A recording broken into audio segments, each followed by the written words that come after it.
Et donc, on est parti pour cette première journée de formation. L'idée étant vraiment de pouvoir faire du sens sur ce qui va nous attendre dans le fameux cours FMTT. On parlera, alors, P3, P4 principalement. On touchera un mot aussi sur P5, P6 parce que je crois que c'est important. Et on parlera aussi de ce qui vient avant, parce que même s'il n'y a pas de cours de numérique, il y aura quand même une approche liée aux outils numériques et une réflexion autour de tous ces outils en maternelle et en P1, P2. Donc, on va être dans cette approche-là. Ah, je voulais juste un peu savoir qui était là en face de moi. Je ne sais pas trop. Donc, n'hésitez pas. Peut-être juste dans le chat, ça va me permettre de voir défiler l'année dans laquelle vous enseignez principalement. Donc, juste comme ça, je vois un peu, j'ai un peu un topo général de qui est là avec moi ce soir. Euh, donc P3, P4, on est P2 et P3, P3, P4, je vois. Donc principalement des enseignants pour l'instant, en tout cas, du cycle concerné, je vois P5, P6, donc on en parlera, hein, je l'ai dit, hein, dans les attendus. Évidemment, un peu moins. Je vois qu'il y a l'enseignement spécialisé. Alors, la première question, une question importante par rapport au spécialisé qu'on me pose souvent, est-ce que dans le spécialisé, on va être tenu à suivre le programme enfin le référentiel et le programme, oui, évidemment. Donc, évidemment qu'en fonction du niveau de maturité des élèves, on va s'adapter, mais le document de référence, que ce soit dans l'ordinaire ou le spécialisé, ce sera ce fameux programme, hein, quoi qu'il arrive. Voilà, donc le volet numérique. Donc, on va directement aller sur justement une précision globale avant de rentrer dans le détail pour vous dire que donc ce programme, ce volet numérique s'inscrit dans une discipline, une nouvelle discipline. Alors, le principe du référentiel, on n'est pas encore dedans, donc forcément, c'est important de le préciser. On va être par domaine, en fait. Donc là, maintenant, les disciplines sont classées par domaine. Et dans ces fameux domaines, on retrouve le domaine 3, qui est mathématiques, sciences et techniques. Et dans ce domaine numéro 3, en fait, il y a trois disciplines. Il y a la discipline mathématique, il y a la discipline sciences, il y a la discipline formation manuelle, technique, technologique et numérique. Et donc, ils ont regroupé ça parce qu'en fait, il y a des liens entre ces différentes disciplines. Et dans le concret, en fait, donc si on est dans l'historique, juste pour être clair, depuis septembre 2020, le référentiel de la formation initiale, donc le maternel, ou bien le programme, c'est deux choses différentes. Référentiel, je rappelle, c'est la communauté française, c'est interréseau, c'est ce qu'il faut faire et c'est quand il faut le faire, le quoi et le quand. Et puis les programmes, ça c'est le réseau libre, et c'est plutôt le comment, même si évidemment il y a des références qui sont certaines au référentiel. Et donc le programme référentiel pour le maternel est sorti depuis septembre 2020. Cette année, en début d'année, c'était les P1, P2 qui étaient concernés. Et puis nous, on sera avec ce volet numérique entre autres et bien d'autres choses en P3, P4 dès septembre 2023. Je dis nous parce que la majorité est en P3, P4. La suite, vous le voyez, septembre 2024, ce sera alors le référentiel, donc l'entrée dans le tronc commun officiel pour les P5, ce sera en septembre 2024. Par contre, le programme de notre réseau, lui, sortira pour les P5 et P6 en septembre 2024. Parce qu'il y a une logique du réseau qui a été de garder ces 2 années. On parlera de cycle plus généralement, on va plutôt parler ici de programme P5, P6. Donc ça veut dire qu'en fait, l'entrée en vigueur dans le référentiel, ce sera en septembre 2025 pour le P6, mais le programme sera déjà là à consultation. Donc, quelque part, les P6 auront un an pour pouvoir se familiariser à ça. Donc ça, c'est le principe. On va essayer de répondre à pas mal de questions dans cette formation. Alors, il y a, et je le sais, hein, parce que chaque fois qu'on en parle dans les écoles ou autres, la question de le temps qu'on va consacrer à ça dans la grille horaire. Alors, je vais déjà, même si on y viendra plus tard, vous dire que on sera dans l'équivalent d'une heure, d'une période par semaine au niveau du cours de numérique en moyenne. Et donc, est-ce que ça veut dire que du coup, les élèves vont passer un temps fou devant les écrans? Ça, je vous promets que non. Donc, je tiens à rassurer déjà dès le départ, ce ne sera pas le cas. L'idée, c'est, et on le verra dans les exemples qu'on va vous donner, l'idée, c'est qu'on réfléchisse au numérique, mais pour le réfléchir, il ne faut pas forcément être toujours devant un écran. Est-ce qu'on va devoir avoir un matériel de fou? Parce qu'on nous parle d'un cours de numérique, mais nous, on n'a pas de matériel. Je vous promets que ce ne sera pas le cas. Et je vous promets qu'on va vous présenter des activités ou une entrée en matière qui, justement, permettra de ne pas avoir trop de matériel, ou voire pas beaucoup.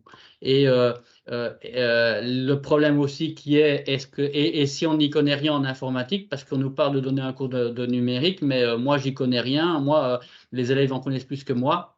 Je peux vous dire que ce n'est pas grave. On va vous le montrer aussi. On est sur bien d'autres volets que des compétences techniques de l'enseignant. Donc, je dis tout ça, on ira dans l'approche de ce webinaire. Alors, sachez d'abord, pour recontextualiser, vraiment pour rentrer dans les détails, que donc on est sur on l'a vu, une discipline qui s'appelle formation manuelle, technique, technologique et numérique. Que dans cette formation, dans cette discipline, il y a deux volets. C'est d'ailleurs la seule dans laquelle ça se passe.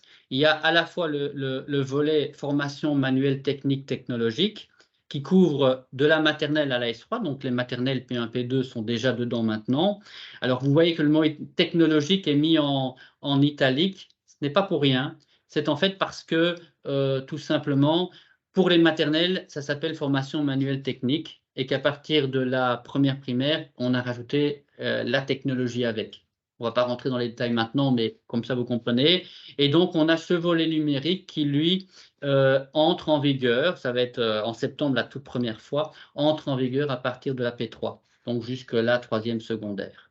Donc ça, c'est pour le principe. Alors, on dit que ces deux volets complètement distincts, pas tout à fait. En fait, on a dans FMTTN ce qu'on appelle des contenus communs liés à la fois à formation manuelle technique technologique et à la fois au numérique. C'est ces fameuses compétences, ces fameux savoir-faire, plus exactement, qui est adopter une posture ergonomique, qui est éviter le gaspillage des consommables et des énergies, et pour les P5, P6, qui sera la contextualisation des apprentissages. Bon, si je vous mets ça, vous allez me dire, mais ouf, ça veut rien dire.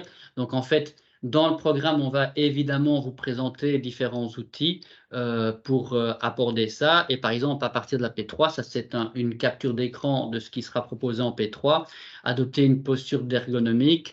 On va à la fois apprendre à bien se tenir sur sa chaise quand on utilise les outils, et donc apprendre aux enfants à le faire pour éviter qu'ils soient courbés pendant qu'ils écrivent au clavier. Ce sera bien positionner la main pour manier la souris ou pour utiliser le clavier. Quand on est sur éviter le gaspillage, ce sera leur apprendre à fermer correctement une machine pour éviter le gaspillage énergique. Ce sera, non, énergétique, c'était pas mal. Ce sera apprendre à justement, et ça, plus on évoluera, plus on y sera, mais apprendre à ne pas tout imprimer. Et en P5, P6, ils vont apprendre à collaborer sur un outil collaboratif. Et donc, plutôt que d'imprimer des documents pour la classe, on ira les déposer sur un espace collaboratif. Et donc, tout ça va faire l'objet d'activités que l'on va mener en classe. Et en P5, P6, là, on a cette fameuse contextualisation des apprentissages. L'idée, c'est, l'attendu le dit, associer les apprentissages à des activités quotidiennes ou professionnelles. En fait, l'idée, c'est qu'on va amorcer en P5, P6, j'y reviendrai après, mais par exemple, la notion de logigramme, la notion d'algorithme, la notion de logique de programmation, et tout ça, en fait, l'idée n'est pas de faire des enfants et qu'ils soient des informaticiens, mais simplement des enfants qui comprennent ce qu'est l'informatique et à quoi elle sert. Et donc, on essaiera d'ancrer systématiquement ça dans la vie de tous les jours. Les algorithmes, ne fût-ce que le feu rouge qui est là et qui nous permet d'éviter des accidents, est un algorithme qui a été programmé. Donc, on observera que les enfants, par exemple, le fait de se laver les mains avec toute une stratégie, toutes des étapes sont des algorithmes. Et donc montrer que justement, on est dans cette logique-là, même dans la vie de tous les jours. Ça, ce sera le principe. Je pose encore le cadre, puis je reviendrai vers vous.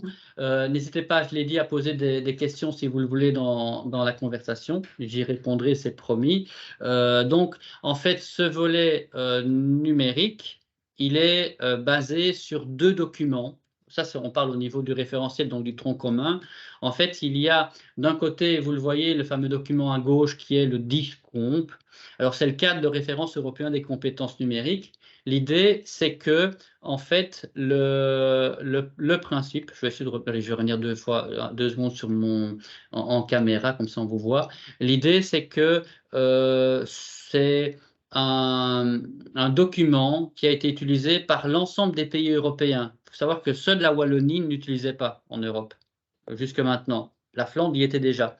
Et donc là, maintenant, la commande a été d'utiliser ça, puisque c'est un document qui a fait ses preuves pour pouvoir justement créer ces fameuses compétences numériques qu'on attend des élèves. Donc ça, c'est le DIGCOMP. Et puis, il y a un autre document qui était à droite, je vous le réaffiche après, qui lui est en fait le document édité en Belgique par le Conseil supérieur de l'éducation média et qui est un document qui relève l'ensemble des compétences en éducation aux médias, que ce soit numérique ou pas, que les gens doivent acquérir tout au long de leur vie. Et c'est ce document qui a servi de référence jusqu'ici pour produire les programmes d'éducation média et donc les concepteurs du référentiel, dont je ne l'ai pas dit mais je faisais partie, j'avais la chance de participer à un groupe de travail. Donc ce sont les documents qui ont servi de base à la réflexion par rapport à ça. Puisqu'on est sur des compétences en éducation média, ça veut dire qu'en fait, on va aller dans ce cours de numérique, non pas sur une formation par le numérique, on va utiliser l'outil en outrance, mais on va être sur ce qu'on appelle une formation au numérique. Et ça, c'est vraiment le volet numérique de FMTTN. Ça veut dire qu'en fait, le numérique, ça va être vraiment l'objet d'apprentissage. Quand on sera sur une formation par le numérique, donc quand on ne sera pas dans le référentiel, c'est par exemple quand on va faire des exercices parce qu'on a prévu un Learning Apps sur le passé composé, on leur propose ça. Ils ne font pas, là, dans ce cas de figure-là, un apprentissage au numérique, ils font un apprentissage par le numérique. L'apprentissage réel ou l'exercitation, c'est le passé composé, c'est ce qu'on veut faire. Et donc, si je filme les enfants, par exemple, pour qu'ils puissent se revoir, ils font un apprentissage de savoir parler. Ils ne font pas un apprentissage au numérique. Ça ne sera pas l'objet du cours. Donc ça, c'est important d'avoir ça en tête. Et juste à nouveau pour poser le cadre, hein, je vous dis, on ira vraiment sur les contenus après. Mais quand on voit ce qui est écrit dans le référentiel, là c'est un extrait du référentiel, donc dans le volet numérique, et c'est vraiment important d'avoir ça en tête, je vais le lire avec vous, le numérique ne doit pas être considéré dans le cadre de ce référentiel comme une aide à l'enseignement, mais comme un objet d'apprentissage pour lui-même. Il s'agit donc bien ici d'une formation au numérique et non pas par le numérique. Ce n'est pas parce que vous allez utiliser le TBI ou le TNI pour projeter des choses que vous êtes en cours de numérique. Vous utilisez, quand c'est ça, le TBNI pour illustrer vos cours. Donc, pour bien faire la distinction. Et donc, puisqu'on est dans une approche vraiment liée à cette éducation aux médias numériques, pour les compétences du CESEM dont je vous parlais, en fait, on va aborder le numérique selon 3 dimensions. C'est très théorique, hein. Je vous promets qu'après, on ira sur du pratique, mais au moins comme ça, on voit où on va. Et donc, l'idée, c'est qu'on est souvent celle du milieu. Quand on aborde le numérique à l'école, on est souvent dans celle du milieu, qui est celle de la dimension technique, où on apprend les élèves à utiliser les outils. Mais on n'ira pas que là dans le cours.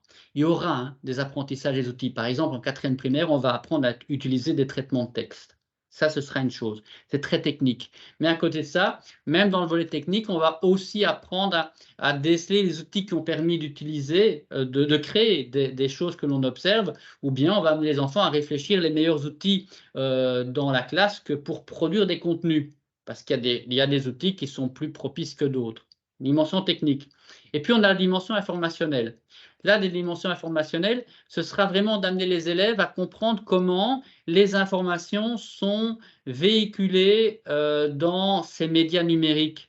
Parce que Dieu sait que enfin on le voit nous sur les réseaux sociaux, il y a plein d'informations qui arrivent avec des tentatives d'arnaque pour nous faire cliquer sur l'une ou l'autre chose. Eh bien, on va apprendre aux enfants à pouvoir comprendre la manière dont ces informations sont véhiculées, que pour pouvoir justement, entre guillemets, déjouer le vrai du faux, que pour pouvoir aller chercher les informations les plus crédibles, les plus plausibles possibles. Tout ça, ça fera partie du cours de... Mais c'est aussi comprendre comment ces informations sont véhiculées, ne fût-ce que dans une capsule vidéo, que si moi j'en produis une après, que je sois le plus pertinent en classe dans ma communication avec le numérique. Donc ça, c'est l'informationnel. Et puis, je vous remettrai le schéma après. Il y a aussi cette dimension qui est la dimension, donc, là plutôt sociale. Et la dimension sociale, c'est justement comprendre que quand je crée du contenu, quand il y a du contenu que je reçois, évidemment que derrière, il y a une intention. Il y a une intention de celui qui produit le contenu. Alors cette intention, elle peut être de me faire vendre, de me faire acheter plutôt un produit, elle peut être de me donner un sentiment particulier, elle peut être de faire de la propagande pour telle ou telle chose. Et donc l'idée, c'est vraiment de réfléchir avec les enfants toute cette dimension sociale, avec aussi une approche qui sera, tiens, et ça on sera principalement chez les grands en P5, mais surtout en P6, sur, tiens, avoir des comportements raisonnables sur la protection des données, sur les notions de cyberharcèlement, qu'est-ce que je fais en cas de situation où j'ai le sentiment d'être cyberharcelé. Tout ça, ça fera partie de ces trois dimensions. Voilà, première activité, pour qu'on comprenne bien la notion de haut ou pas, et ce qui sera dans le cours ou ce qui ne sera pas dans le cours de numérique. On est dans des pistes du programme de P3, P4 qui va sortir. Et donc là, l'idée, par exemple, c'est les élèves vont regarder une capsule vidéo pour identifier la façon dont on décompose les nombres et vont devoir réaliser une affiche ensuite à partir de ce qu'ils auront observé. Est-ce qu'on est dans haut ou est-ce qu'on est dans par le numérique quand on est dans ce cas de figure? Donc, est-ce qu'on est dans l'idée du cours de numérique tel qu'on devrait l'être ou est-ce qu'on ne sera pas du tout dans ce cadre-là et on ne pourra pas valoriser ces heures-là dans le cours de numérique? Alors, vous êtes 93% à me dire que c'est par le numérique et je vais afficher la réponse du coup, comme ça vous la voyez. On est en effet par. Donc, l'idée, c'est que même si on travaille la vidéo ne sera pas l'objet d'apprentissage. La vidéo, elle sera juste une source d'information pour pouvoir construire la notion ici au niveau des nombres. Et donc, on est par le numérique. Donc là, ça ne fera pas partie de l'objet d'un cours du numérique. Deuxième situation, je vais essayer de lancer le deuxième débat maintenant, histoire de vous lancer le sondage. Voilà. Donc, ici maintenant, donc, on est... Alors, dans l'idée de créer une géocache pour découvrir des éléments remarquables. Les éléments remarquables, tels qu'on l'entend dans le référentiel, c'est par exemple des éléments tels qu'une statue dans un village qui a son importance et qui permet de se situer dans l'espace. Et la géocache, en fait, c'est génial si vous ne connaissez pas ce jeu, le géocaching. Ce sont donc on est sur une application qui géolocalise des endroits. Ce sont des boîtes, une chasse au trésor en quelque sorte. Et donc l'idée, c'est qu'avec cet appareil, on doit repérer les boîtes, les trouver, elles sont cachées. Et donc, quand on a trouvé, on signe un logbook et on prouve qu'on est venu. Est-ce qu'on est en haut ou par le numérique quand on réalise ce genre de choses? Alors, j'ai pour l'instant une majorité 69% qui me dit, même 71, qui me dit au numérique, et puis l'autre qui me dit par le numérique. La réponse, en fait, on est à nouveau par le numérique. Ça ne fera pas encore l'objet, tel que décrit dans l'activité, ça ne fera pas l'objet du cours de numérique. En fait, là, dans l'idée, c'est qu'on utilisera le numérique et donc cette fonction, donc en fait, sur le géocaching, on peut donc créer une page pour les gens. Quand on crée une cache, on crée une page sur laquelle on fait un descriptif de ce fameux élément remarquable. Mais l'idée, c'est clairement, mon approche, elle est clairement de pouvoir aborder de façon originale les éléments remarquables. Et donc, non, je ne suis pas en formation par. Ça le serait si j'avais une réflexion autour de cet outil, qui l'utilise, pourquoi est-ce que ça fonctionne comme ça, et donc sur tout son fonctionnement, je serais au numérique. Si juste je l'utilise pour produire des contenus pour les publier, je suis en formation par le numérique. Allez, la dernière, j'en fais, alors je vais lancer le sondage aussi, comme ça vous allez pouvoir y répondre. Troisième, donc là ici, on est sur donc, l'idée de choisir les photos de classe verte pour les placer sur le blog de l'école. Donc, c'est les enfants vont faire les photos, on va les choisir ensemble et on va se poser la question, tiens, pourquoi est-ce qu'on peut les publier, pourquoi est-ce qu'on ne peut pas les publier, qui a accès à ce blog, quelles sont les photos qui relèvent de l'intimité et donc qu'il vaut mieux ne pas partager. Alors, un exemple, parce qu'on en demande toujours un, c'est par exemple, on est en classe verte et à la veillée, il y a une demoiselle qui est j'ai une demoiselle parce que c'est le plus courant, hein, qui est en robe de nuit et malheureusement elle est mal positionnée, on voit sa culotte sur la photo. Est-ce qu'on la publie, on réfléchit ça en groupe ou pas? Est-ce qu'on est haut ou par le numérique dans ce cas de figure? Alors vous êtes majoritairement au numérique. Alors je vais vous dire, ça peut paraître bizarre. Vous avez raison et vous avez tort. Qu'est-ce qu'il raconte? En fait, oui. Le fait, c'est que, et c'est là où c'est une spécificité en fait de notre réseau, hein. On est haut, hein. Vous avez raison dans la réponse que vous avez donnée. L'idée, c'est qu'en fait, ce que je vous ai tiré là, c'est un extrait de la discipline éducation à la philosophie et citoyenneté. Mais on sait que dans notre réseau, c'est une approche qui se veut transversale. Et justement, vous le voyez au-dessus, juste au-dessus des photos, il y a un lien vers FMTTN 6.1 parce qu'en fait, justement, ça renvoie vers des intérêts, des attendus du volet numérique. Et donc, oui, même si là, ce que je vous ai montré est un attendu de éducation à la philosophie et citoyenneté, on pourra le valoriser dans le cours de numérique. Mais vous avez vu, hein, l'idée, c'est que là, on réfléchit le numérique. On est vraiment en train de se poser des questions. Et quand on se pose la question de savoir, tiens, est-ce qu'on va publier cette fameuse photo de la demoiselle dont je parlais?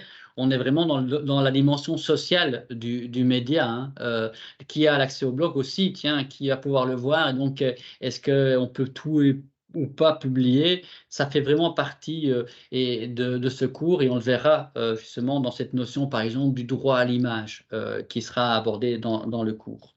Et donc, avant de continuer, n'hésitez pas à m'interrompre, hein, que ce soit en levant la main ou en posant une question, hein. Je vous promets que je réagirai. J'adore que ce soit interactif. Donc, franchement, allez-y. Là, dans l'idée, c'est que dans notre cours de numérique, je vais l'appeler comme ça, même si c'est le cours FMTTN et qui a ce volet numérique, mais dans le cours de numérique, en fait, on va avoir en fait 4 champs. Un peu comme on avait le nombre, grandeur, etc. dans les maths, on va avoir ici 4 champs. Information et données, on est dans la dimension informationnelle principalement, création de contenu, communication et collaboration, et le champ sécurité. Et vous allez voir qu'en fait, ces champs ne sont pas activés chaque année. En P3, P4, donc les années pour le webinaire qui nous concerne, principalement en tout cas, on est sur l'information est donnée principalement et sur le champ création de contenu. Le champ de création de contenu, si vous le voyez bien, il couvre l'ensemble des années. C'est le seul. Alors pourquoi? En fait, parce que l'idée, c'est que on ne comprend jamais aussi bien les choses que quand on les construit, quand on les vit, quand on les vit concrètement. Et donc l'idée d'amener les enfants à produire des contenus, comme par exemple justement le fait des photos eux-mêmes, des classes vertes dont on vient de parler, et de réfléchir eux-mêmes ensuite les photos pour les publier sur le site. En fait, on va vraiment les amener à créer du contenu sur lequel ils vont pouvoir porter un regard réflexif pour justement construire ces notions numériques, comprendre pourquoi il est important de publier ou de réfléchir avant de publier des photos. En général, ce qui se passe, c'est que c'est nous, enseignants, qui faisons les photos, c'est nous qui les publions, et on n'en profite pas pour faire justement une réflexion avec les enfants sur le numérique. Eh bien, rien que cette activité-là fera partie d'un attendu de 3e année. L'idée vraiment de réfléchir. Et on ne va pas passer un temps fou. On parlait tantôt de passer un temps fou devant les écrans. Non, parce que tout le temps de la réflexion, tout le temps de se définir des critères pour est-ce qu'on publie ou pas, quels sont les critères que l'on va se fixer ensemble pour ça, ça ne va pas forcément être devant le numérique. on aura fait les photos. Les enfants auront fait les photos, c'est important, hein, plutôt que nous. Et donc ça, c'est plutôt une approche. Donc création de contenu pour dire vraiment que, voilà, on crée les contenus et on réfléchit par rapport à ça. Et je dis, ça va être vraiment transversal. Et sinon, en P3, P4, on sera sur information et données. Et puis, alors, on va progresser. En P5, on ira plutôt sur, j'y viendrai après, hein, mais sur tout ce qui est la collaboration, les interactions, la collaboration, comme par exemple aller déposer des documents ensemble sur un Padlet, sur un outil collaboratif, sur notre espace numérique de travail de la classe. Et en sixième, on va ouvrir le volet sécurité avec toute cette réflexion autour de tiens, le cyberharcèlement, comment réagir en situation de, mais aussi je parlais le mot de passe, comment créer un mot de passe efficace, comment éviter de propager des données dont on n'a pas envie sur Internet ou sur les machines qu'on utilise en classe. Tout ça, ce seront des choses qu'on abordera bien plus tard. Et donc, deux champs P3 et P4, mais qui ont leur importance. Donc, c'est, je l'ai dit, information et données et la création de contenu. Je vais commencer dans l'ordre. Il n'y a pas un ordre privilégié quand je dis je vais commencer dans l'ordre, c'est juste que c'est l'ordre dans lequel ils apparaissent dans le référentiel et donc du coup dans le programme aussi. Et c'est information et données qui a été mis en premier. Et donc on va aborder celui-là. Et donc dans le programme, hein, ça, à nouveau, ce sont des pages qui sont extraites du programme, comme ça, vous allez voir. Alors la question c'est, oui, mais quand est-ce qu'on aura ce programme? En fait, il est finalisé déjà, il est à l'impression, et l'idée c'est que vous receviez dans les écoles ça pour la fin mai ou début juin, mais de toute façon, quoi qu'il arrive, il sera publié sur la salle des profs, normalement début mai. Voilà, dans les débuts ou mi-mai. Mais donc, vous aurez accès assez rapidement à ça. Je rappellerai le lien après, hein. Mais donc, l'idée, c'est qu'on aura chaque fois page de gauche avec, là, c'est le référentiel. C'est les attendus du référentiel qui ont été remis, réordonnés par, justement, binaire d'année, ici P3, P4. Et puis à droite, on aura chaque fois des exemples d'activités à mener dans les classes ou bien des balises pour comprendre un peu les notions. Donc ça, ce sera le programme tel qu'il sera proposé. Je ne l'ai pas dit, mais vous aurez accès à tout ce que je vous montre après de façon autonome via le fameux Digipad dont je vous ai parlé au début. Et là, je propose c'est qu'on commence avec le premier champ. Qu'est-ce qu'on va attendre de nous en P3 et P4, puisque le champ information donnée sera activé en P3, P4. Il ne le sera plus en P5, P6, il va l'être à nouveau en première secondaire. L'idée de ne pas activer les champs chaque année, c'est aussi pour ne pas nous surcharger de travail. Parce que si on avait dû aborder ça, les 4 champs chaque année, c'était impossible. Et donc, l'idée, ça a été vraiment de faire ça et de rester réaliste dans cette approche. Et donc, on va être sur à la fois effectuer une recherche pour répondre à un besoin, je vais décrire ça après, hein, à un besoin suivant une stratégie pertinente. On sera sur, dans ce champ-là, évaluer la fiabilité contextuelle d'une source et on sera sur organiser des données afin de faciliter leur gestion. Et concrètement, on va travailler par compétences. La première compétence que je vais vous décrire, c'est effectuer une recherche pour répondre à un besoin suivant une stratégie pertinente. Vous voyez qu'à chaque fois, à droite, c'est les attendus. Donc ça, la compétence, elle va suivre l'ensemble des élèves, même jusqu'à la 3e secondaire. Et puis, à chaque fois, les attendus spécifiques par année. Donc en P3, on va me demander de faire une recherche d'information au moyen, alors je vais préciser après, d'un outil de recherche imposé. Et les mots-clés, on va les choisir collectivement. L'idée, c'est que ça, c'est en 3e. Et en 4e, là, ils vont devoir être capables individuellement de rechercher un contenu spécifique. Donc, voilà, il y a une progression qui va être prévue par rapport à ça. Avec, alors je ne vous lis pas tout, mais vous aurez l'occasion d'y revenir si vous voulez le revoir après. Mais donc, les enfants vont être amenés à justement sélectionner des mots-clés parmi ceux proposés, et puis après, c'est pouvoir déterminer des mots-clés les plus perspicaces. Vraiment, eux, après avoir découvert comment ça fonctionnait. Et vous avez vu qu'on parlait, alors je vais d'abord aller là-dessus, on parle d'outils. Vous avez vu qu'on parlait de moteur de recherche et aussi d'outils. Alors, je viens sur cette dia justement pour faire comprendre la différence entre moteur et outil. Quand je serai sur un moteur de recherche, ça va être ici comme par exemple où je vais réfléchir, je cherche une information, le moteur le plus perspicace, parce qu'il y en a plein, on va les observer, ce sera comment procéder, c'est vraiment comprendre sur le web comment effectuer une recherche. Ça, c'est les moteurs de recherche sur Internet, sur le web.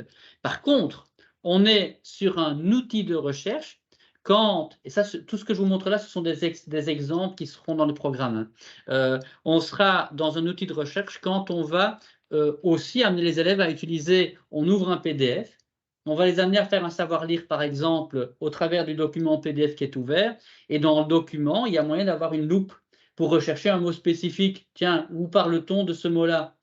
Ça va être un outil qu'ils vont devoir pouvoir utiliser. Un outil de recherche, vous en avez tous un en face des yeux maintenant. Si vous regardez en bas à gauche, en général, vous avez une petite loupe pour rechercher des documents spécifiques dans votre ordinateur.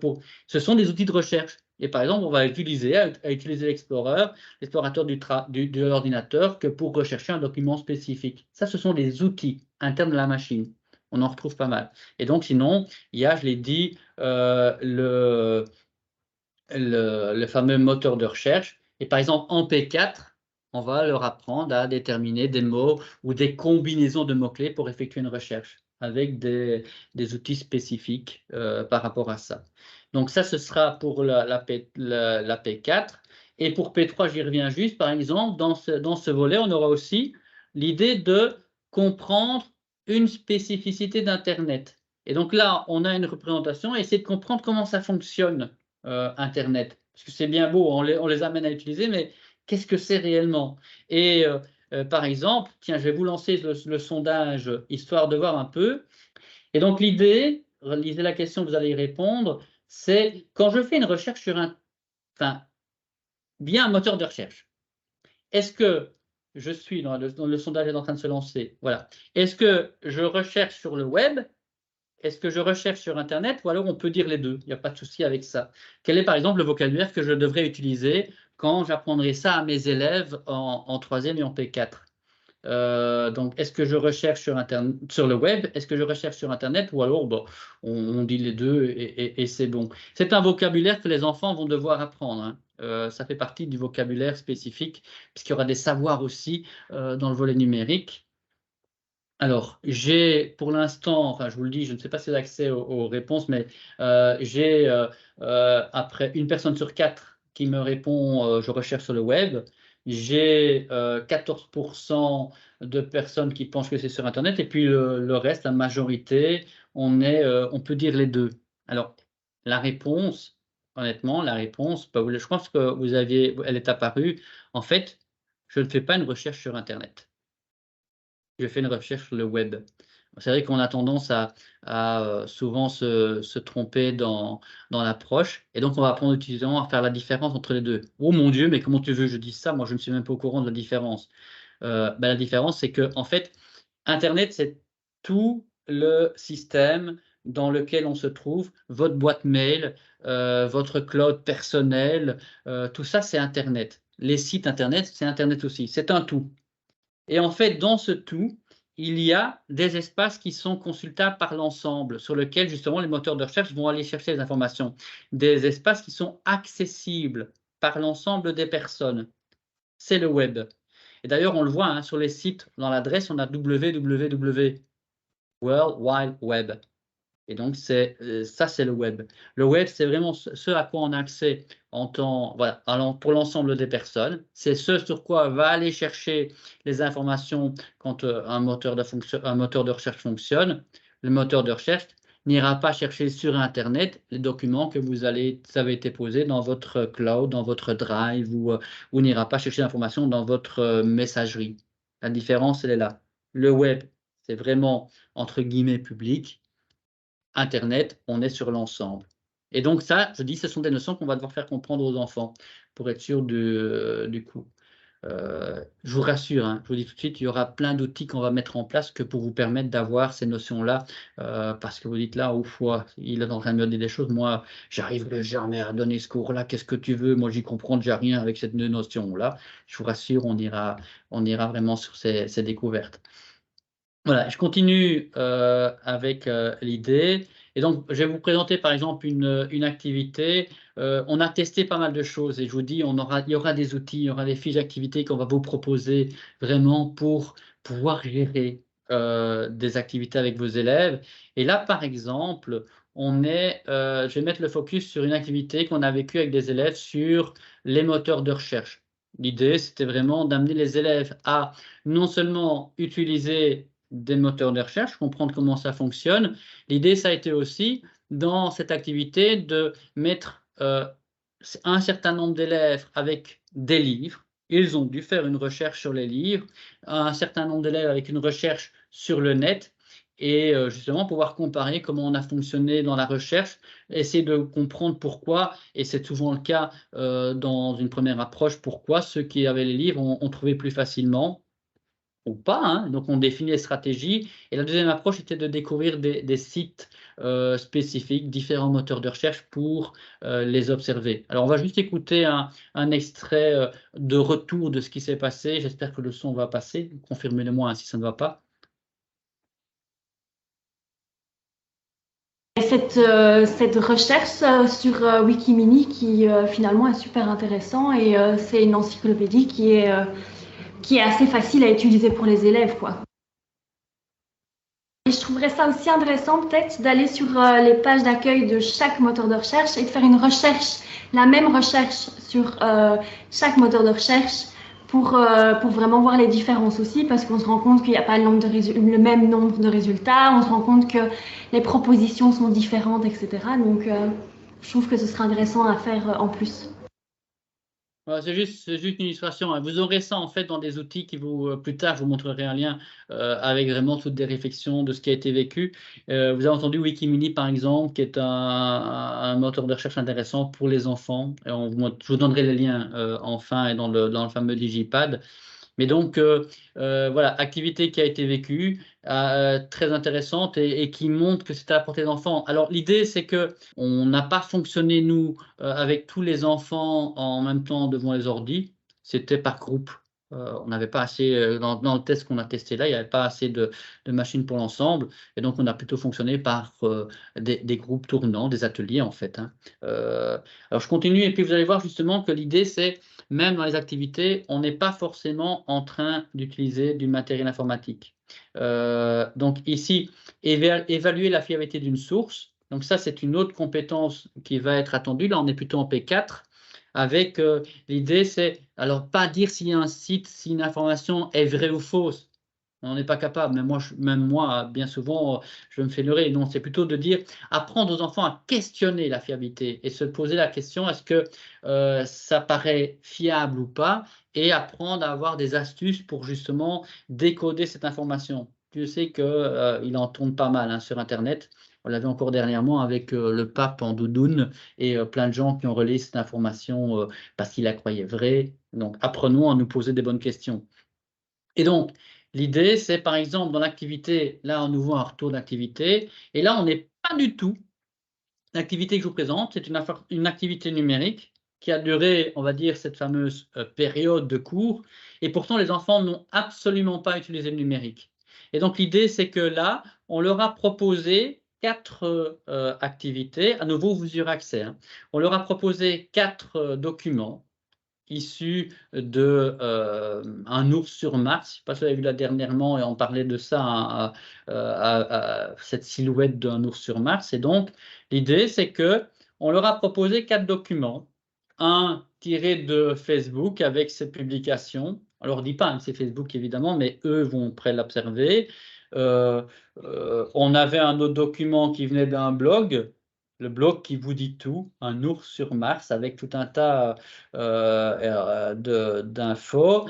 On a un extrait d'un site de presse qui est l'N24, organisme de presse officiel, qui parle donc voilà, de cette fameuse silhouette. Et l'autre, c'est une Au capture. niveau des enfants, je pensais qu'ils allaient rester vraiment Et donc, vous allez voir que, en fait, l'idée, c'était vraiment d'amener les enfants à. Vous avez quatre images. La consigne, c'est quelle est celle qui vous paraît le plus crédible, quelles sont celles qui vous paraissent le moins crédibles. en fonction de ce que vous observez. Dans un premier temps, ils vont s'arrêter sur l'image. Et puis, c'est assez bluffant. On a testé ça en 3e et en 4e pour se rendre compte. Et dès qu'on les pousse un peu dans la réflexion, je peux vous garantir qu'ils vous donnent des éléments, ou à la limite même auxquels on ne pense pas nous, dans leur approche. Voilà. Au niveau des enfants, je pensais qu'ils allaient rester vraiment sur le superficiel, peut-être juste regarder l'image, lire le texte, mais sans creuser. Ben, ça sert à faire une recherche pour que tu saches si les réponses sont vraies ou fausses. Il y a des trucs qui sont vrais, la plupart, et il y a des trucs qui sont faux. Moi, j'ai bien aimé. Je trouve ça amusant de faire des activités comme ça. Et moi, maintenant, quand je vais chercher sur Google, je vais un peu bien regarder en regardant les images, le texte, enfin un peu partout, quoi. L'ours, quand il a été sur Mars, vraiment, c'est faux parce qu'un ours ne sait pas monter sur Mars parce autrement, comme il n'a pas de caisse, alors il ne sait pas respirer et il peut mourir sur Mars. Voilà, et donc on amène les enfants à réfléchir dans ça. Hein. On avait questionné la fiabilité, la plausibilité d'une information, d'une source. Ben, c'est une activité vécue, mais sans outils numériques. On est parti sur des contenus qu'on leur a proposés. Donc le numérique va pouvoir, ce cours de numérique va pouvoir se vivre aussi dans des phases où on n'utilisera pas ces outils numériques, parce qu'on amène les enfants à la réflexion. C'est vraiment l'idée. Et donc, je continue, quand même, parce que je me rends compte que le temps file, c'est incroyable. Donc, on aura aussi à apprendre à nos élèves en 4e primaire à organiser les informations, organiser les données. Et donc là, l'idée, c'est vraiment en fait, un peu comme dans la vie de tous les jours, hein, quand on y réfléchit, on a son classeur avec ses fardes, et il faut qu'on apprenne à s'y retrouver facilement. Et Dieu sait que même nous, hein, en tant qu'enseignants, combien de fois est-ce qu'on n'enregistre pas un document dans sa machine et puis après, on voit qu'ils réagissent, on cherche après, mince, où est-ce que j'ai mis ça? Et on ne sait plus. Et donc l'idée, c'est que pour éviter ça, eh bien, on va apprendre aux enfants dès la 4e année à trouver une orientation qui soit la plus plausible dans sa machine, apprendre à identifier comment on peut faire pour créer des dossiers, comment on peut faire pour nommer les documents justement, pour les retrouver. Et donc, on va se fixer des stratégies ensemble avec le principe que il faut que, par exemple, si tu enregistres un document sur la machine, un copain puisse le retrouver si tu es absent. Et donc, voilà, soyons efficaces. C'est un élément important, hein, franchement, dans la vie de tous les jours. Et donc, ils vont l'apprendre en 4e année. Et là aussi, on l'a testé. Et à nouveau, vous allez le voir, on a testé ça sans être au départ avec des outils numériques.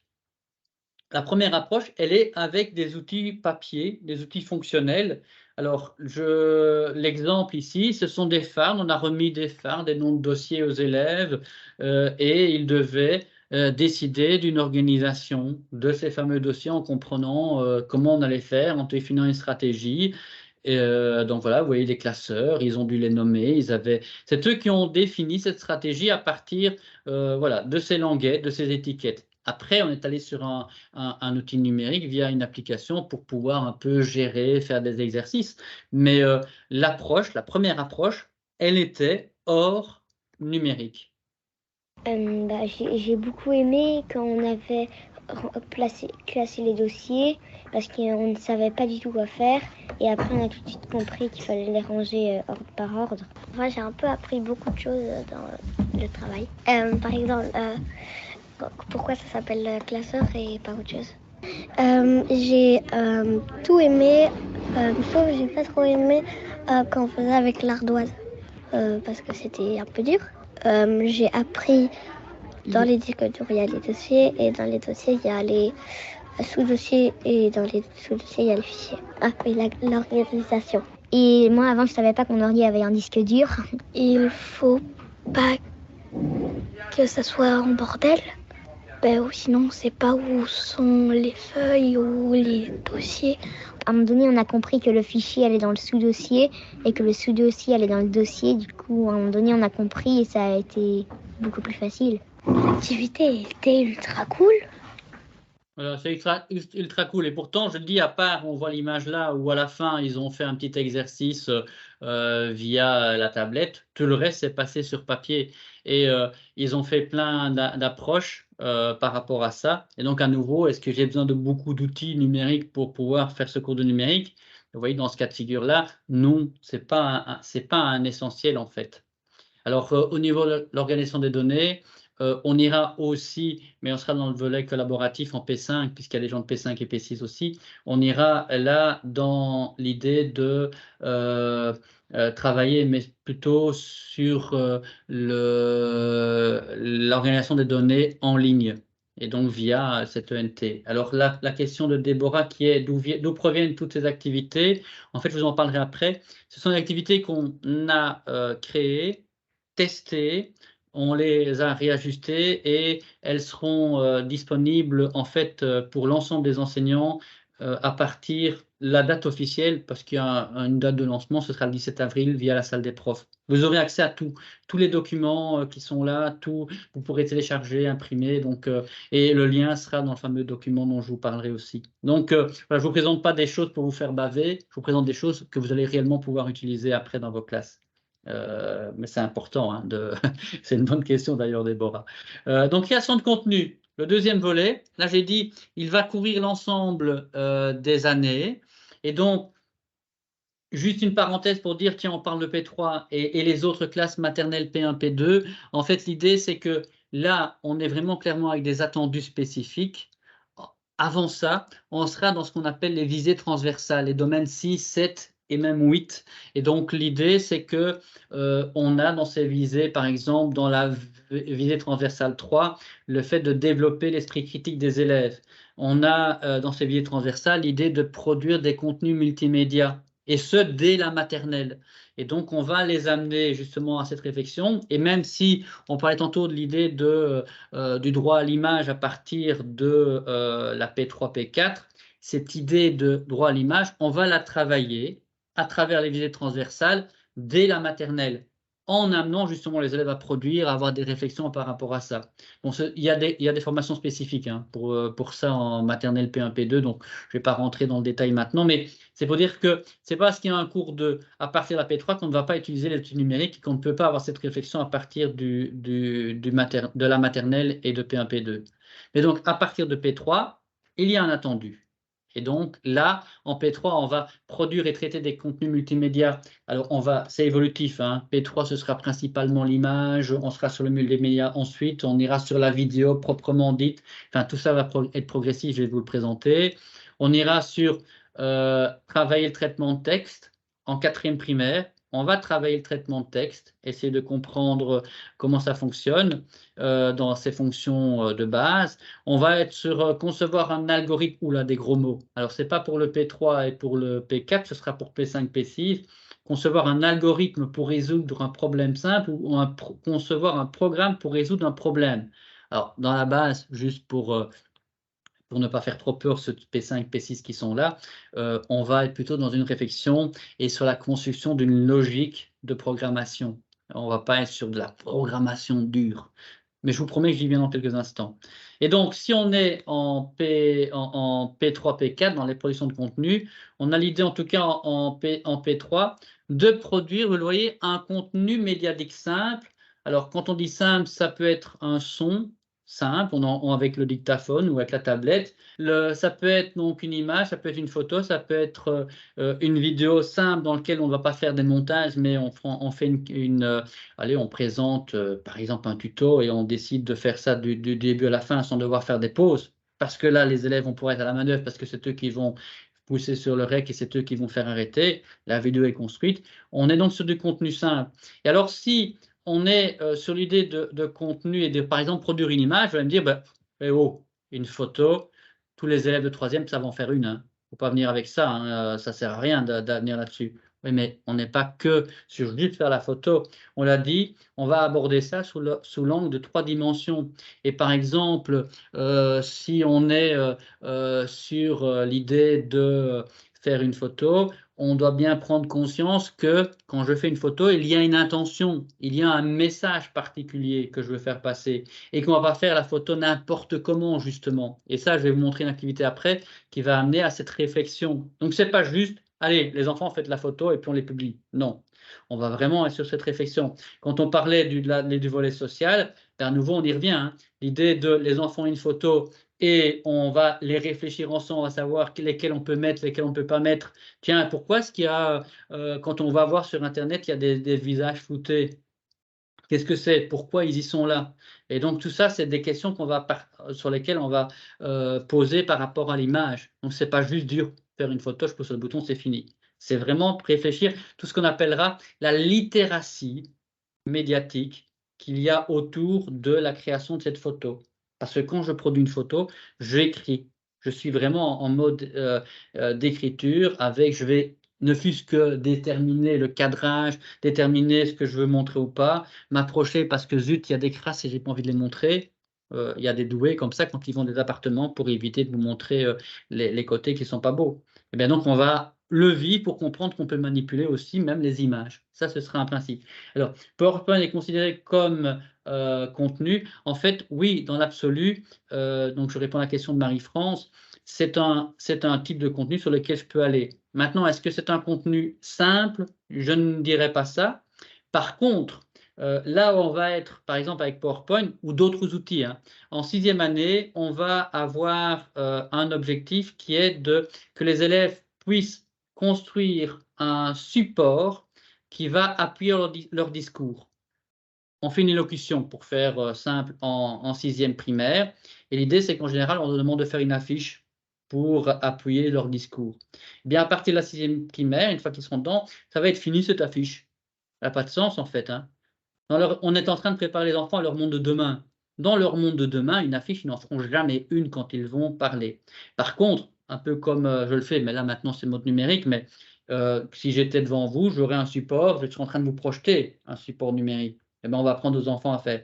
Ça pourrait être le PowerPoint, ça pourrait être un Geniali, ça peut être différents outils, ça dépendra à l'enseignant de le proposer. Mais donc, on pourrait être sur la production de contenu pour les élèves de P6 par rapport à cet outil-là, qui n'est pas un outil simple. Hein.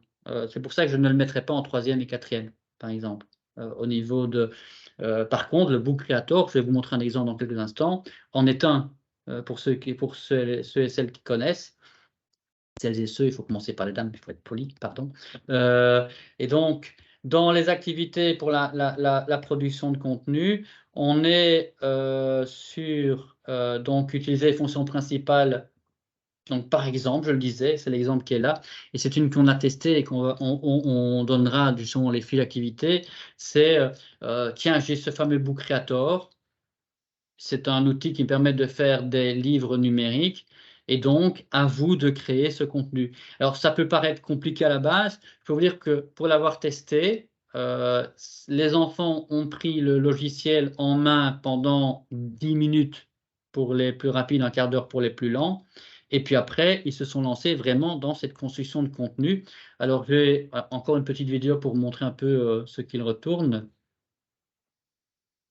Pourquoi pas la réalisation de synthèse pour les élèves, je pense plutôt à l'éveil, où ils pourraient chacun représenter une partie d'une matière, comme sur la préhistoire et différentes facettes de la préhistoire que chacun travaille, chacun anime, chacun imagine, crée, et rassembler chaque création, chaque partie de synthèse de chacun pour en faire un livre de thème. Pourquoi pas. En maths aussi, pourquoi pas. Voir les solides, et puis un chapitre, je vais dire, entre guillemets, une partie sur les surfaces, les angles, et puis remettre tout ça au fur et à mesure de l'année en un livre et partir l'année suivante avec, je veux dire, son livre, sa valise de contenu. Et donc, ça paraît compliqué, hein. On voit les enfants manipuler. Enfin, pour ceux qui ne connaissent pas, je ne sais pas s'il y en a qui connaissent ici, mais ça peut paraître compliqué. En fait, dans l'absolu, l'application, vous aurez des tutos à nouveau dans le fameux Digipad qu'on vous proposera enfin avec la prise en main, les liens pour faire. Mais pour les enfants, c'est juste un plus sur lequel ils vont cliquer que pour faire une photo, que pour faire écrire un texte. Donc, dans la base, en fait, les enfants, je dis, ils vont rentrer très vite dedans. Oui, mais moi, je ne suis pas capable. C'est là où certains se disent, qu'est-ce que tu veux? Je propose ça à mes élèves. Moi-même, je ne sais pas le faire. Alors là, l'idée, hein, c'est que vous allez d'abord, évidemment, prendre un peu en main les outils avant de donner ce genre de choses. Si vous ne rentrez pas dans Book Creator, mais que vous avez des outils qui sont plus simples pour vous, ben, commencez d'abord par les trucs les plus simples. Et puis de toute façon, et ça retenez-le bien, hein, je peux vous dire, c'est que l'idée, c'est que profitons des forces. C'est là où on se dit toujours, mais les enfants savent plus que nous. Moi, je suis embêté avec ça. Mais faisons-en une force plutôt qu'un handicap. Et pourquoi est-ce que ce ne serait pas un enfant s'il connaît l'outil et s'il a compris qu'il montre aux autres et qu'il explique aux autres? Et on serait dans cette auto-construction qui est là. Et puis, même si techniquement, c'est toujours là, hein, c'est l'idée que vous devez avoir, si techniquement, vous pouvez vous sentir dépassé à un certain moment, en fait, l'idée, c'est que vous avez plein de choses à leur apporter sur le mode réflexif par rapport à l'outil, ce qu'ils n'ont pas et qu'à la maison, on ne leur apporte pas. On va les utiliser, je caricature, mais on va leur donner la parole, on va leur donner, pardon, je dis la parole parce que c'est Cathy et je vais donner la parole à Cathy dans un instant, on va leur donner l'outil en main pour les occuper et on ne va pas leur donner un regard réflexif à l'école. Ça, c'est ce que vous allez leur apporter, leur apprendre à réfléchir l'outil, à être, oui, réflexif, c'est vraiment le mot. Oui, Cathy. Oui, j'ai l'impression que les enseignants vont devoir se débrouiller beaucoup tout seuls pour maîtriser Book Creator, pour transformer une photo. Moi, j'ai suivi différentes formations chez EduLab, donc ça, je maîtrise. Mais je me dis, si tout le monde doit suivre autant de formations, je ne sais pas quand est-ce qu'on y arrivera, quoi. Parce que Book Creator, moi, j'étais contente d'avoir une formation en présentiel et pas devoir me débrouiller toute seule. On est d'accord, hein. C'est pour ça qu'en fait, l'année prochaine, en fait, donc il y a tout un tas de formations qui vont être mises en place spécifiques pour les P3, P4 en présentiel. Donc, dans le catalogue, il y aura des formations d'appropriation des outils. C'est pour ça que beaucoup d'écoles, d'ailleurs, ont déjà eu une formation sur l'approche des outils. Et puis, je le redis, vous n'allez pas être seul parce que on va vraiment essayer, ça a été une volonté de la FEDEFOC, essayer de vous équiper d'un tas d'outils pour ne pas être dépourvu. Parce qu'évidemment, c'est plein de choses qu'on découvre, hein. Même si ça peut paraître anodin, on vient de parler de Book Creator, c'est loin d'être évident pour tout le monde. On vient de parler d'organiser ces données, là, créer des dossiers, renommer et autres. Pour l'ensemble des gens qui sont qui vont devoir donner ce cours, c'est loin d'être facile. C'est peut-être pas facile pour vous. Mais donc, on va, et je vous présenterai les outils après, vraiment aller vers des tutos pratiques, des activités clés en main, quelque part, que pour vous permettre d'approcher ça. Ça, c'est vraiment un des objectifs du réseau. Et je dis, ce sera assez rapidement mis en place. Alors, j'ai vu défiler des outils je reviens juste en arrière, comme ça, je suis sûr. Donc, EduLab est une bonne source pour se former. On vient d'en parler, en effet, hein. Donc, c'est un centre de formation qui offre tout un panel. D'ailleurs, il travaille régulièrement avec la FEDEFOC et avec la FOSEF. Enfin, c'est maintenant l'IFEC, il faut dire. Ça a changé de nom, mais travaille avec eux. Et donc, ils sont des intervenants. Ils nous ont même, nous, formés pour certaines choses. Et donc, oui, en effet, n'hésitez pas à participer à ce genre de formation chez eux. C'est assez intéressant. Sinon, je le dis, il y aura des formations d'école, des formations externes. J'ai vu passer à un moment donné, voilà, PowerPoint en P4, il ne faut pas avoir peur. Je vois que c'est Benoît qui a écrit ça. J'ai déjà expérimenté pour avoir un support à une expression écrite comme Marc-André l'a expliqué. C'est vraiment pas compliqué. Et je suis d'accord avec Benoît, hein. C'est juste que si on est clair comme toi, Benoît, on peut y aller et je peux aller rentrer là-dedans. Mais on n'est pas dans les attendus tels qu'ils sont annoncés dans le programme. On est sur des contenus simples. PowerPoint, si on va aller sur des transitions, si on va aller sur différentes choses, c'est peut-être un peu plus. Mais dans les fonctions de base, cela dit, une DIA, je viens injecter une petite vidéo que j'ai faite, je vais injecter du texte. Si on se limite, je mets des guillemets, hein. Là, évidemment, qu'il n'y a pas de souci. Et en effet, les enfants de 4e sont absolument… En fait, ils sont bien plus capables que ce qu'on pense, hein. dans leur façon de fonctionner. J'ai dit techniquement, ils ont plein de choses à nous apprendre, hein. Moi, j'ai une collègue qui était en 6e année, et je parle de ça il y a 20 ans, elle ne connaissait pas l'informatique, elle donnait des cours d'informatique, hein. On appelait ça comme ça à l'époque, mais elle disait au départ aux enfants, et c'est même bluffant, elle disait aux enfants, oh, ne me demandez pas, je ne sais pas, hein. Et ils étaient en atelier, ils devaient s'apprendre l'un l'autre, et je peux vous garantir qu'ils apprenaient plein de choses avec Micheline en P6, hein, sur l'informatique. Mais pas avec elle. Elle gérait le groupe, ils apprenaient l'un l'autre, elle avait organisé les groupes, elle, que pour qu'on soit sur un partenariat au niveau de l'approche.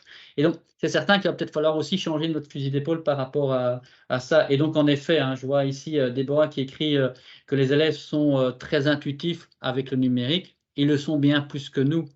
Mais ça, c'est dû à notre formation de départ, à nous. Alors, je ne parlerai pas, alors je dis dans ce que je vois, hein, je ne parlerai pas d'Élodie qui m'a l'air toute jeune et qui, elle, a grandi avec le numérique. Je parlerai de moi, pour ne pas citer d'autres personnes, mais je parlerai de moi qui, quand je suis né, le numérique, c'était quelque chose de même inabordable. Un téléphone portable, moi, quand je suis né, se dire qu'on pourrait téléphoner un jour dans la rue avec un téléphone, c'était quelque chose d'inaccessible.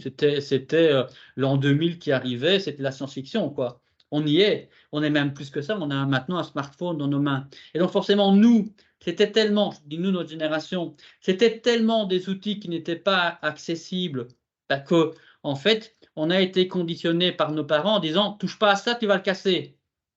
Tout le temps, hein, on nous a dit ça tout le temps. Ne touche pas à ça, tu vas le casser. Et on est conditionné avec ça. Et donc maintenant, si on se met des freins, c'est pas parce qu'on ne sait pas, hein, c'est parce qu'on a peur de mal faire, de casser l'appareil, de faire mal. Et donc on n'ose pas y toucher. On a été conditionné comme ça. Ce n'est que ça, hein. Capable, on l'est, hein. Capable, on l'est. Mais on n'ose pas. Élodie, elle va se lancer. Désolé, hein, Élodie, je prends parce que tu apparais là à mon écran. Élodie, elle va se lancer parce qu'elle voilà, elle a grandi avec ça et donc c'est beaucoup plus intuitif pour elle que ça ne sera pour nous. Et ça l'est encore plus pour les élèves, hein. On a fait des activités. J'ai une épouse en maternelle, elle mène des activités avec ses élèves en maternelle. Elle ne doit pas expliquer les outils ou pas longtemps les outils aux élèves de maternelle, hein. Elle leur met dans les mains et hop, c'est parti, hein. Ils y vont, hein. Voilà, à la limite, perds pas ton temps à m'expliquer, quoi, hein. Ça paraît bête, hein. Mais parce qu'on est dans une génération qui est comme ça maintenant. Et donc, il y a aussi ça dans nos freins à nous, en tant qu'enseignants. Je parle de notre génération. C'est aussi ça. C'est parce qu'on a un passif derrière nous. Ça paraissait tellement inaccessible. Je dis, vous imaginez, enfin, il y a 20 ans, on voit ces tablettes maintenant, on voit ces GSM. Il y a 20 ans, parler d'avoir tous un ordinateur dans notre poche via le smartphone, mais c'était de la science-fiction, hein. Maintenant, on y est. Et les enfants, c'est leur réalité. Et donc, ceux qui sont en maternelle grandissent comme ça. Ceux qui sont dans vos classes grandissent avec ces outils-là. Et donc, pour eux, ce n'est pas un gros monstre. C'est juste un outil de leur vie quotidienne, quoi. Mais un outil de leur vie quotidienne auquel il faut les former, auquel il faut leur donner un regard réflexif. Auquel ce n'était pas frais français. Donc voilà, je reviens, j'ai tendance, il me reste un quart d'heure et je suis loin d'avoir fait le tour, mon Dieu, je m'emballe, hein, c'est toujours mon problème, mes collègues me le diront toujours, Marc, tais-toi, va à l'essentiel, mais c'est quoi l'essentiel, hein? Alors, juste pour montrer, au niveau de la création de contenu, je vais juste montrer quelques exemples. L'idée, c'est par exemple d'amener les enfants, et là on sera aussi sur une discipline qui est l'EK, le PK, au niveau artistique, c'est, et si on prenait un peu le pli de sortir et de voir les choses autrement, mais aussi réfléchir après. Tiens, on a vu ce visage dans l'arbre. Ok, mais comment tu as fait pour donner... Et donc, comment tu as écrit ton image? Et donc là, on sera dans la réflexion au niveau du numérique, même si au départ, l'approche, elle sera plutôt PK. Et donc, on sera vraiment là sur la notion informationnelle. On est sur aussi en P4, il va falloir pouvoir utiliser conjointement 2 logiciels. Donc, par exemple, on parlait d'aller faire une recherche sur Internet, c'est pouvoir aller faire la recherche sur Internet, faire un copier-coller de l'information, aller dans Word et pouvoir coller l'information dans Word. Ou on parlait de PowerPoint tout à l'heure ou d'un autre outil, hein. Je vous donne cela à titre d'exemple. Donc ça, ce sera en P4. Ils vont aussi en P4 travailler la notion de fake news. Donc pouvoir comprendre que, rappelez-vous, on travaille la plausibilité, questionner la fiabilité d'une source dans l'information donnée. Ici, on parle de fake news. identifier ce que c'est qu'une fake news. Alors, la définition qu'on en donne pour les élèves de P4, c'est que c'est une information volontairement fausse. Et donc, par exemple, ici, avec l'exemple que je vous donne, ben, c'est montrer qu'on a détourné une photo pour avoir une légende qui n'avait rien à voir.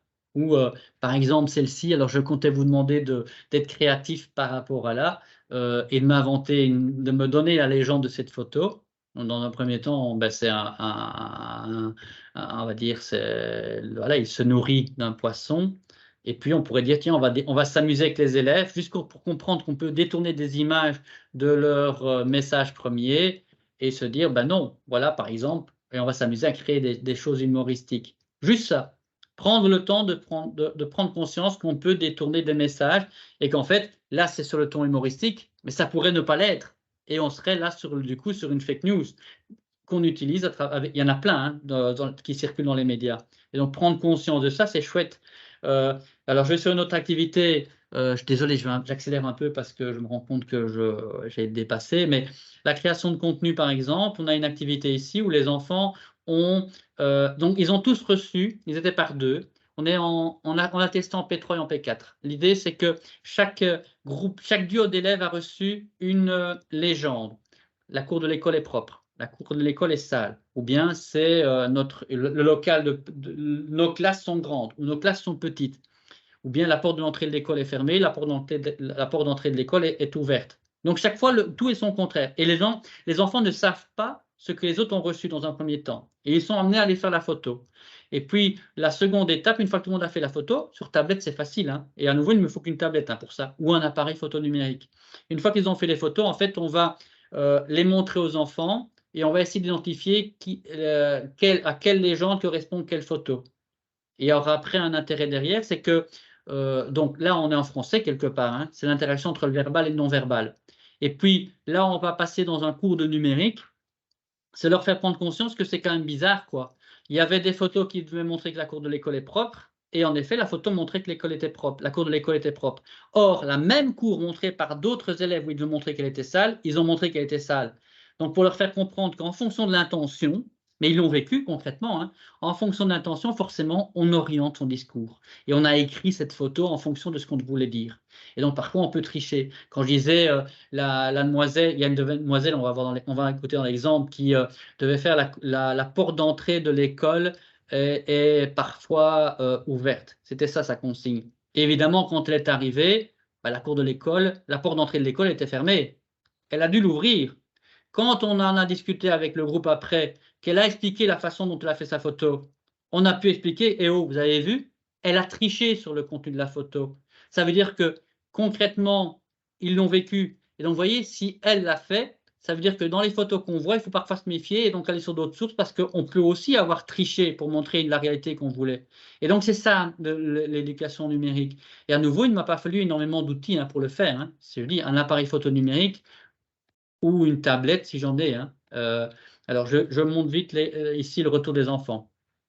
L'intérêt principal de l'activité, c'est qu'ils aient conscience que le photographe, selon l'intention qu'il a, va devoir utiliser des techniques différentes, va devoir faire des mises en scène, arranger la photo, et donc l'élève pourra après être plus sensible au fait que toutes les photos ne reflètent pas toujours la réalité. Certains enfants ont expliqué comment ils ont pris la photo. Donc, par exemple, pour exprimer le fait que la cour était grande, ils s'étaient montés sur un banc pour avoir cet effet de grandeur. Ils ont aussi exprimé le fait que pour présenter quelque chose, ils faisaient un focus, ils photographiaient l'objet de près ou un endroit de près. Enfin voilà, ils ont exprimé les différents points de vue que l'on peut utiliser pour faire une photo. Ils ont également exprimé qu'ils avaient dû parfois arranger l'endroit qu'ils avaient choisi, faire une petite mise en scène, ajouter des éléments, retirer des éléments pour que la photo colle à la phrase qu'ils avaient reçue. Voilà. Mais on en avait déjà un peu parlé toutes les deux. On s'était dit qu'on allait aller essayer de trouver sur Internet des photos tronquées et d'autres non, essayer de leur demander un petit peu leur avis par rapport à ces photos présentées au TBI.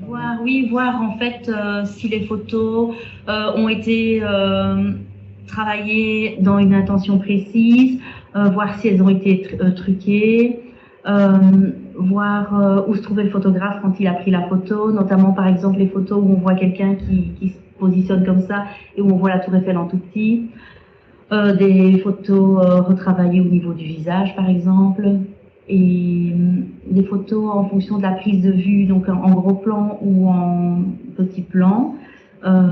Voilà, on voit juste un élément de la photo ou la photo générale, et donc ça présente un message tout à fait différent. En fait, je veux parler de l'exemple où on voit un chien qui mord un mouton au cou, et en gros plan, et quand on voit la photo complète, le chien en fait essaye de sortir le mouton de l'eau. Voilà. Moi, j'ai arrangé pour que ça colle bien avec la phrase. J'ai pris ce qui était sous la main, j'ai arrangé et puis j'ai fait la photo. Moi, en fait, on n'a rien changé, on a juste pris la photo comme ça. On a essayé juste de diriger la tablette pour que ça soit un peu plus, pour que ce soit mieux avec la phrase. J'ai ouvert la porte au lieu de la laisser fermer. J'ai bougé les déchets pour que, ça fasse semblant que c'était sale alors que c'était propre. Que des fois, ils peuvent dire des choses qui sont pas vraies parce qu'ils ils truquent un peu les photos et du coup, ça peut être pas vrai. Mais ça se peut que ce soit vrai parce que, imaginons, nous, il y a des photos, on a vraiment pris un endroit avec des papiers, on n'a pas rassemblé des papiers. Ça se peut aussi que ce soit vrai du coup. Des fois, il faut croire, des fois, il faut pas croire. Voilà, et c'est ce qu'on va les amener en fait, hein, la réflexion par rapport à ça. Alors, je vais continuer rapidement et puis je viendrai sur la question de matériel parce que je crois que c'est important, j'ai vu dans le chat.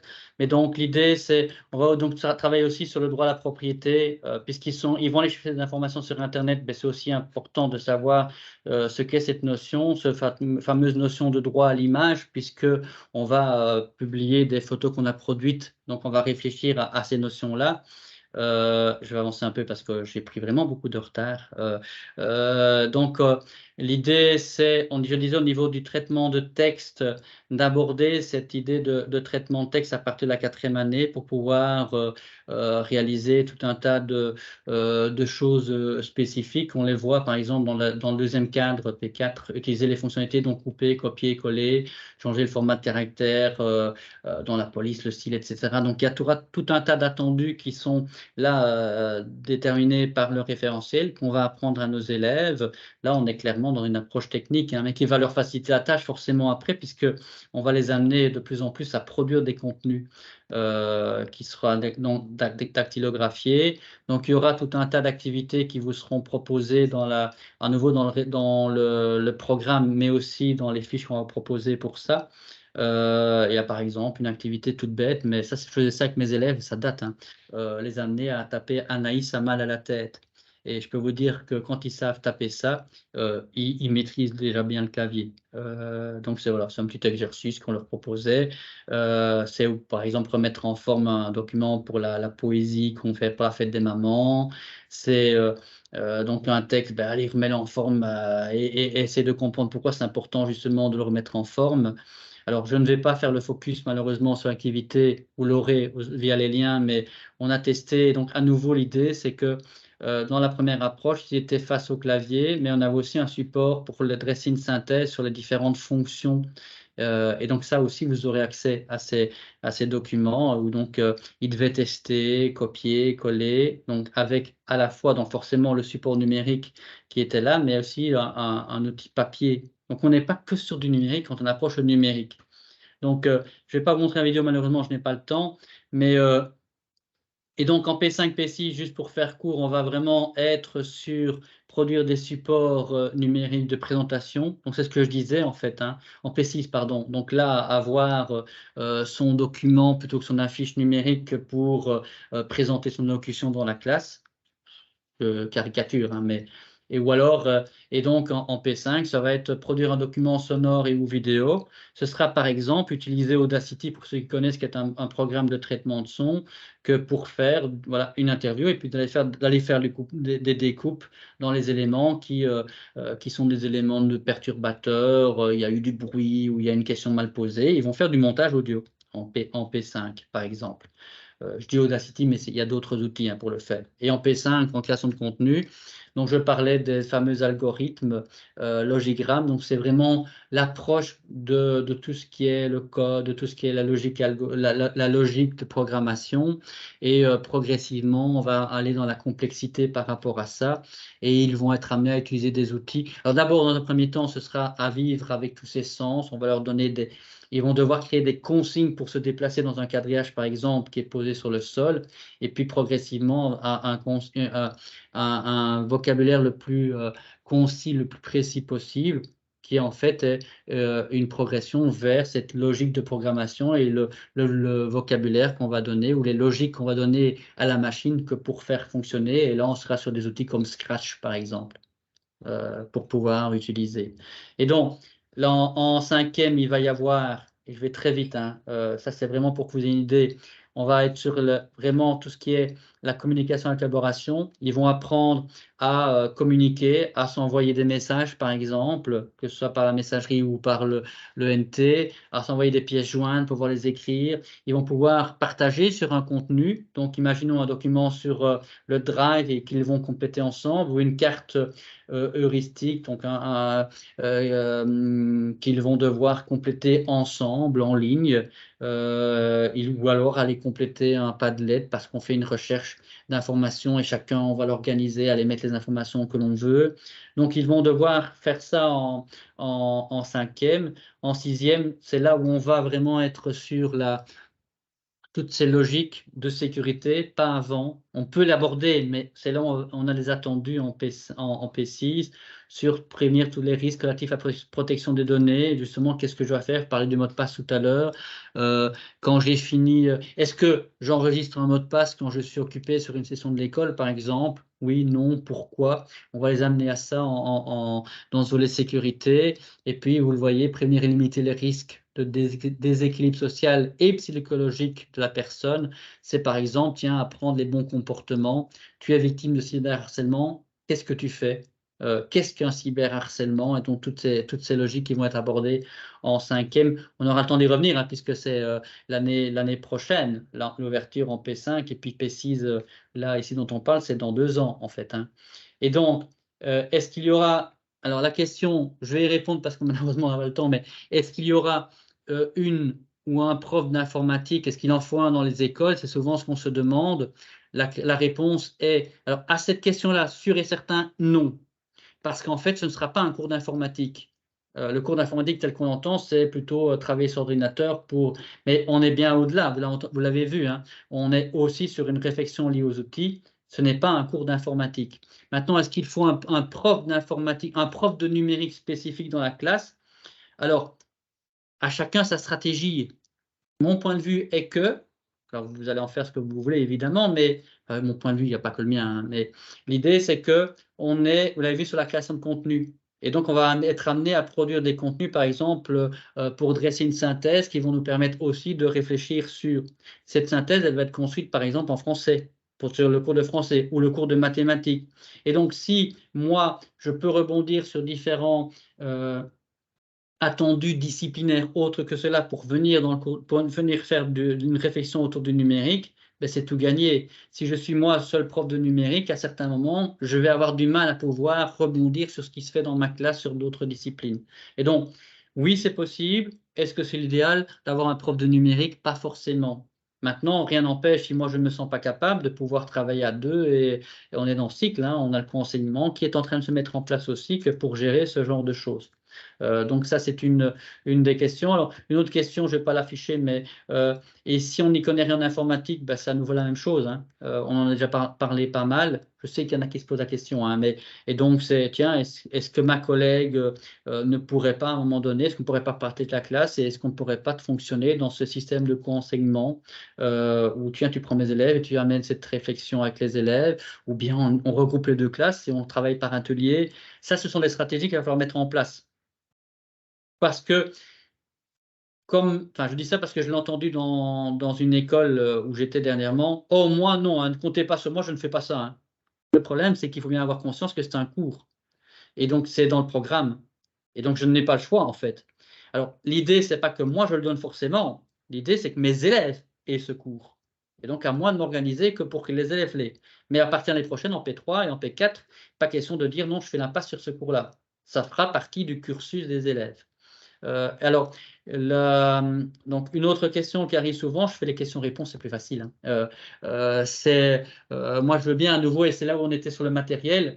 Donc, le matériel, comment je fais? Il ne faut pas du matériel haut de gamme. Hein. Si je récupère des vieilles machines pour faire du traitement de texte, des vieilles machines qui ont 10 ans, elles peuvent travailler le traitement de texte. Hein. Je n'ai pas besoin d'avoir le nec plus ultra. Et par contre, et donc j'en voyais défiler justement sur le niveau du cadastre, vous avez vu que la région Wallonne, on parle malheureusement pas pour Bruxelles.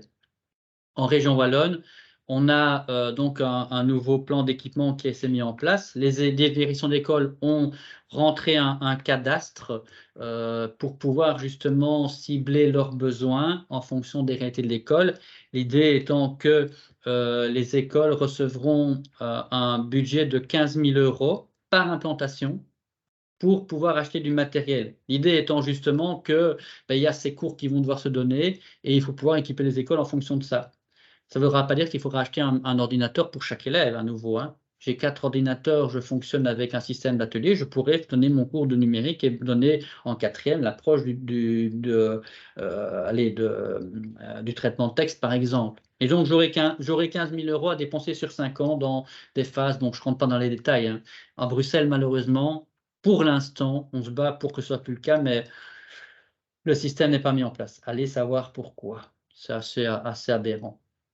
Alors, oui, en effet, je vois, et justement, mais tiens, je vois, et je veux répondre là-dessus, Marie-France qui met, il existe une animation virtuelle cyber-héros bien faite, en effet, et c'est justement ce que je vais avoir terminé dans 5 minutes, hein, je vous promets, j'ai un petit peu débordé de 5 minutes là, mais simplement pour vous dire, les outils, vous allez avoir donc en fait, donc le lien sera à partir du 17 avril, je ne peux pas le partager avant, mais comme ça vous savez, vous allez avoir sur le Digipad, donc la deuxième journée, il sera accessible sans problème, un espace de formation pour vous et aussi un espace d'outils pour les élèves.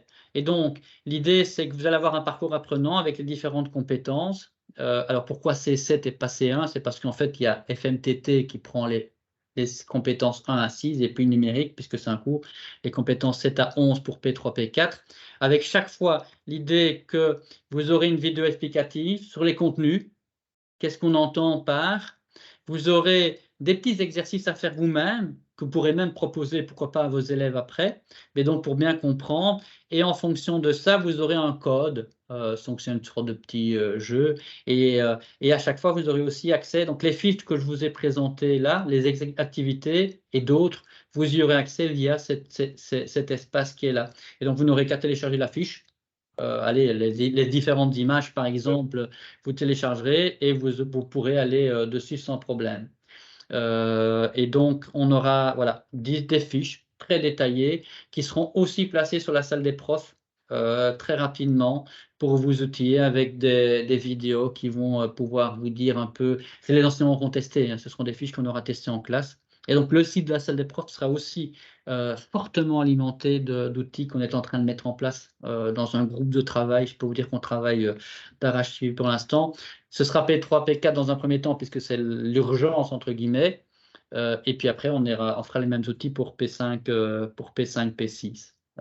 Et alors, sachez que sur la salle des profs, vous avez déjà, je ne vais pas rentrer dedans, je n'ai pas le temps, mais si vous allez voir dessus, on a déjà un onglet numérique dans lequel on retrouve déjà plein d'activités et plein d'outils au service de la classe. Donc, n'hésitez pas à jeter un coup d'œil si vous le voulez. Je termine juste en disant que pour la seconde session, en fait, l'idée, c'est qu'on soit vraiment collaboratif. Et je vois par exemple Déborah qui partage un outil, et ça me permet de faire la transition justement. L'idée, c'est que vous avez, voilà, il y a un digipad, vous allez recevoir, alors le lien est là, mais il est absolument, enfin, on ne peut pas le retenir. Vous allez recevoir par mail. L'idée, c'est que ce digipad, donc c'est un espace collaboratif sur lequel vous aurez la procédure pour les publier dessus. Hein. On va vous demander de pouvoir aller publier. Ah oui, c'est vrai, je ne suis pas en train de partager mon écran, donc en fait, je ne vous montre pas les outils depuis tout à l'heure, en fait. Et vous me dites rien. Donc c'est maintenant, moi je le vois, donc ça me bien, moi, mais donc je reviens vite dessus.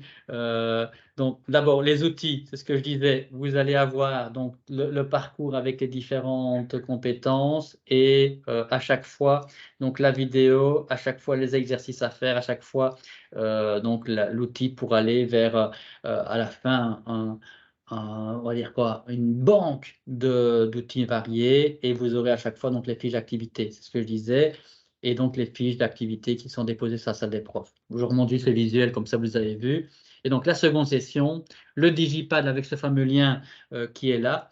Et donc l'idée c'est que on va vous demander un petit exercice, pas obligatoire, mais c'est toujours intéressant. Donc, en fonction des différentes compétences qui sont sur le digipad, je vais l'afficher en réel comme ça vous voyez. Donc, on a mis les différentes compétences et l'idée, c'est que vous veniez déposer. Si vous avez des outils intéressants, un peu comme ceux que je vois là, on en parlera à la deuxième journée, mais vous venez les déposer en fonction soit de la colonne, si ça concerne une colonne spécifique, soit, ou une question, hein, ça peut être une question vraiment liée à un des attendus qui est là. Vous n'hésitez pas, vous venez formuler ça. Vous aurez ici, dans la première colonne, le lien vers, ici par exemple, le référentiel, formation manuelle technique, si vous voulez le voir. Il y a ce qu'ils appellent un tableau synoptique, ça c'est vraiment le référentiel. Ici, vous allez pouvoir revoir l'ensemble des dias que je vous ai présentés aujourd'hui déjà. Je vais vous mettre le lien vers les tutos, je ne l'ai pas fait, mais vers on parlait de Book Creator tantôt, vous aurez vraiment des liens ici dans cette première colonne. Et donc cet espace, il vous appartient, n'hésitez pas à venir le nourrir, à poser vos questions, je partirai de ça la deuxième journée. Donc on est vraiment dans un espace collaboratif et de partage. Donc c'est une compétence à travailler, je l'ai dit, en P5. Espace collaboratif, où on va venir déposer des choses. Donc, on va voir si vous avez le niveau P5. Je plaisante dans ce cas de figure. Et donc, voilà, je ne sais pas s'il y a des réactions et des questions maintenant. J'ai terminé hein, dans l'absolu par rapport à ça. Mais s'il y a encore des questions, donc où sera ce lien, Marie-France? Donc, il va vous être envoyé par mail, pas aujourd'hui. Certainement demain soir, parce que là aujourd'hui je dois préparer une formation pour demain dans une école et demain je suis en formation en école. Donc vous recevrez ça vendredi soir, ce lien pour aller alimenter. D'accord? Je n'ai pas d'autres questions, d'autres remarques? Merci en tout cas pour votre patience parce qu'il est tard. Hein, et vous avez tenu le coup, bravo à vous. Donc voilà, rendez-vous, je serai moins long la fois prochaine, je ne déborderai pas, c'est promis. Et ne répétez pas mes collègues que j'ai débordé parce que il faut encore me faire aller. Mais donc rendez-vous la fois prochaine, franchement, allez-y. Et le message, j'espère que vous l'avez compris, c'est n'ayez pas trop peur par rapport à cet outil numérique, vous l'avez vu, on ne sera pas continuellement sur les écrans. Il y a moyen de fonctionner sans trop d'outils numériques et vous êtes capable, dans les contenus qui sont là, de pouvoir les aborder avec vos élèves. Et si pour certaines choses vous ne l'êtes pas, je promets qu'on va vous aiguiller et on va vous équiper par rapport à ça. Bon, j'espère que ça aura répondu à vos attentes dans cette formation et que vous en parlerez autour de vous en disant « Oh, c'était trop top, l'année prochaine, inscris-toi » Donc voilà, je vous salue bien bas, que c'est une bonne fin de soirée, un bon appétit si vous n'avez pas encore soupé, ce qui est mon cas, et rendez-vous là, ce mois de mai, hein, je pense, je n'ai plus retenu la date, mais rendez-vous la prochaine fois. Au revoir tout le monde.